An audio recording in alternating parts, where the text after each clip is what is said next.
또 작용을 한 것 같고요. 색깔도 컬러풀하게, 그리고 액세서리도 굉장히 블링블링, 반짝반짝한 액세서리로. 바로 이것이 우리 소녀들의 패션이 만들어지는 곳인데요. 색상 정말 다양하지 않습니까? 흑백영화라고 하면 7, 80년대 흑백영화라고 하면 대표적인 브룩실즈, 피비캐츠, 그다음에 소피 마르소. 한마디로 저희는 그 소녀들을 그런 브룩실즈의 어린 모습으로 꾸며주고 싶었어요. 구인구색, 소녀시대 의상은 염색을 통해 제작된다고 하는데요. 하얀색 티셔츠를 이렇게 하나하나 물을 들입니다. 소녀들의 하나뿐이 없는 본인들의 의상을 만듭니다. 멤버마다 의상이 조금씩 다른 점을 볼 수 있죠. 그렇다면 예전 아이돌 그룹의 패션은 어땠을까요? 그 당시에는 이제 통일된 스타일, 일명 단체복 시대라 그러잖아요. 어떤 그룹의 아이돌이 똑같이 옷을 입고 나와서 사실은 따라하기는 좀 힘들고 그야말로 무대 의상이었죠. 멋지다고 모두가 열광은 했지만 따라입기에는 너무 부담스러웠기 때문에 코스프레 의상으로 불려지기도 했는데요. 그래서 의상 협찬도 지금과는 많이 달랐다고 합니다. 사실 과거에는 의류 브랜드가 그렇게 많지가 않았어요, 지금처럼. 그럼 그런 브랜드의 이제 의상 협찬을 받게 되면 사실 그 의류 브랜드와 이 그룹과 컨셉이 맞지 않을 경우에는 그쪽 의상을 저희가 입을 수 없기 때문에 저희가 제작을 하고 그분들의 이 브랜드 네이밍을 이렇게 의상 한 부분에 상표처럼 이렇게 부착을 해서. 당시 아이돌 그룹은요, 제작 의상에 이렇게 브랜드 상표를 부착했는데요. 그래서 의류 매장에서는 이 의상을 만나볼 수 없었던 거죠. 그리고 하나 더, 최초의 의류 협찬 그룹은 서태지와 아이들이었다고 하네요. 21세기에 들어서면서 아이돌 패션에도 많은 변화가 찾아오는데요. 가장 큰 변화는 무대 의상이 평상복에 가까워졌다는 겁니다. 최근에는 심지어 트레이닝복까지 등장했는데요. 요즘 의상들은 옛날에 따라하기 힘든 의상보다는 친대중화적인, 그리고 조금은 이제 좀 눈에 좀 더 편한, 좀 평상복처럼 하는 경향이 좀 두드러지고요. 90년대 아이돌 그룹의 패션이 만화 속에서 방금 튀어나온 캐릭터 스타일이었다면 최근 아이돌 그룹의 패션은 편안한 평상복 스타일이라고 할 수 있는데요. 이렇게 무대 의상의 대중화 시대를 연결 2006년 빅뱅이 등장하면서부터라고요. 이뿐만 아니라 통일된 단체복에서 멤버 각자의 개성을 살리는 스타일로 변화했습니다. 카라의 경우도 자세히 보면 의상이 조금씩 다르죠. 하라양 같은 경우 굉장히 말랐기 때문에 이렇게 막 겹겹이 있는 걸 입어도 전혀 뭐 부해 보이거나 하질 않아서 허리가 굉장히 얇아요, 이 친구가. 저 같은 경우에는 이제 키가 조금 크지가 않기 때문에 이렇게 짧게 많이 입는 편이에요. 길어 보이게. 그룹의 컨셉 안에서 멤버 각자의 특징까지 살리는 아이돌 그룹의 패션은요, 현재 패션계에도 많은 영향을 끼칩니다. 어떤 아이돌 스타를 영입해서 그 스타일을 우리가 만들어가서 어떤 판매에 영향을 끼쳤다면 지금은 아이돌 스타들이 하는 모습에서 저희도 컨셉이나 영향력을 받아서 브랜드를 재런칭하기도 해요. 그렇다면 현재 최고의 패션을 보여주는 그룹은? 최고의 패션 그룹을 뽑는다면은 역시 빅뱅이에요. 여러분도 공감하시죠? 특히나 멤버 각자의 개성에 꼭 맞는 맞춤형 스타일은 더욱 눈길을 끌었는데요. 무대 의상의 친대중화를 선도한 일명 빅뱅 스타일이라는 새로운 패션 트렌드를 창출한 그들, 최고의 패션 그룹이라고 불릴만 하죠. 아이돌 그룹의 패션은 이미지다. 이미지. 자존심. 아이돌 그룹은 패션이랑 자존심 같은 거죠. 아이돌 그룹의 패션이란 트렌드다! 마밤. 아이돌 그룹의 이미지를 보여주는 단순한 수단에서 이제는 하나의 트렌드로 자리 잡은 아이돌 그룹의 패션, 앞으로도 많이 기대해 주세요.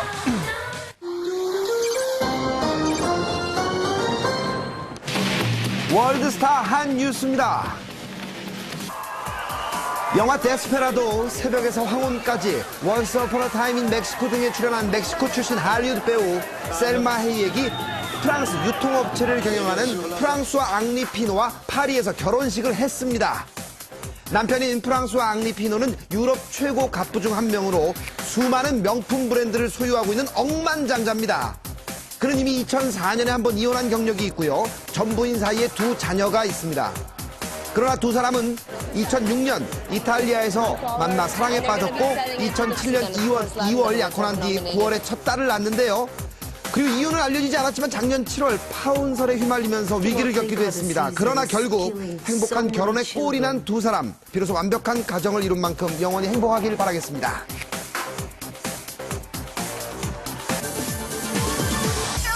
이번에도 역시 행복한 결혼 소식입니다. 올해 66인 영화배우 해리슨 포드가 22살이나 어린 애인과 비밀리 혼인신고를 한 걸로 알려졌습니다. 예, 이미 세 번째 결혼에 4명의 자녀가 있는 해리슨 포드와 지난 2001년 입양한 아들이 있는 플록 하트는 2002년 골든글러브 시상식에서 처음 만나 연인관계를 유지했는데요. 2007년 4월에 이미 약혼을 했습니다. 그리고 현재 와이오밍주의 잭슨홀 시청에서 혼인신고를 한 걸로 알려졌습니다. 그곳은 두 사람 집이 있는 곳입니다. 이미 신체 검사와 부부여야 가능한 공동 세금을 보고하는 등 모든 절차를 마친 상태입니다. 영국의 한 연애 사이트에 2,000명의 영화 팬들이 모여 가장 아름다운 영화 속 여배우를 뽑았는데요. 만인의 연인이자 세계의 아이콘이었던 오드리 헵번이 당당히 1위를 차지했습니다. 본명 오드리 캐슬린 러스틴. 1929년 벨기에에서 태어난 그녀는 1953년 로마의 휴일로 오스카상과 골든글러브상을 휩쓸며 스타덤에 오르왔습니다. 티파니에서 아침을, 마이 페어 레이디 등 다수의 영화를 통해 그녀만의 스타일을 보여주면서 명시공히 세계 최고의 여배우로 등극합니다. 보도에 따르면요, 오드리 헵번은 의심의 여지가 없이 시간을 초월한 미인이며 그녀의 아름다움이 왜 세계가 그녀를 선택했는지 말해준다며 이번 조사의 1위가 당연하다고 설명하고 있습니다. 또한 오드리 헵번 외에도 전설적인 여배우 그레이스 켈리가 3위, 마릴린 먼로가 4위, 그리고 소피아 로렌이 5위를 차지하는 등 쟁쟁한 현 배우들을 제치고 순위에 올랐습니다. 현 배우들 가운데는 다행히 안젤리나 졸리가 2위로 진입해서 자존심을 지켰네요. 정말 다행이에요. 영국의 한 디지털 뮤직 채널에서는 팬들의 설문조사를 통해 가장 만나보고 싶은 팝 아이콘 베스트를 설정했습니다. 그중에서 락큰롤의 제왕 엘비스 프레슬리가 죽었음에도 불구하고 가장 만나보고 싶은 팝 아이콘 1위로 선정됐습니다. 1977년 세상을 떠난 그는 팝의 여신 마돈나를 간발의 차로 두르고 가장 만나보고 싶은 우상으로 뽑혔습니다. 아직도 죽음에 대한 끝없는 의혹으로 그는 아직 살아있다, 혹은 그는 양성애자였던 끝없는 논란이 제기되는 가운데 아직도 엘비스에 대한 팬들의 관심은 그칠 줄 모릅니다. 이게 모두가 그에 대한 인기를 대신 말해주는 거겠죠? 그리고 3위로는요, 1991년 에이즈로 죽은 퀸의 프레디 머큐리가, 또 4위로는 암살당한 비틀즈의 멤버 존 레논이 뽑혔습니다. 또한 5위는요, 보노가 뽑혔습니다. 특이한 점은요, 5위 안에 이미 운명을 달리한 스타가 3명이나 있다는 겁니다. 아마도 팬들은 지나간 스타들에 대한 그리움이 많은 것 같습니다. 이제는 아무도 그들에게 돌을 던지지 않습니다. 약물 중독과 성형, 가십, 루머 등으로 얼룩진 스타들 잇따라 재기하고 있습니다. 먼저 로버트 다우니 주니어입니다. 데뷔 초 청춘 스타로 각광받았지만 마약과 알코올 중독으로 불안정한 시기를 보내다 재기에 성공하는 듯 싶더니 다시 마약 복용해 영화계에서 완전 퇴출됩니다. 하지만 2008년 영화 아이언맨과 트로픽 선더로 재기에 완벽히 성공하죠. 이제 그에게서 마약과 술은 완전히 잊어주시기 바랍니다. It's not different at all. 또한 80년대 꽃미남으로 불렸던 미키 루크 성공적으로 복귀합니다. 강렬한 눈빛과 잘생긴 외모, 섹시한 몸매에 감미로운 목소리까지 전 세계 여성들을 사로잡으며 할리우드 최고의 섹시 아이콘이었지만 끊임없는 스캔들, 약물 복용, 성형 부작용 등으로 퇴락했던 그는 영화 레슬러로 다시 일었습니다. 골든글로브 남우주연상을 수상하죠. 또한 최고의 팝스타에서 할리우드 가십걸로 전락했던 브리트니 스피어스도 화려하게 재기에 성공합니다. 숱한 스캔들, 결혼, 이혼, 루머 등으로 얼룩졌던 그는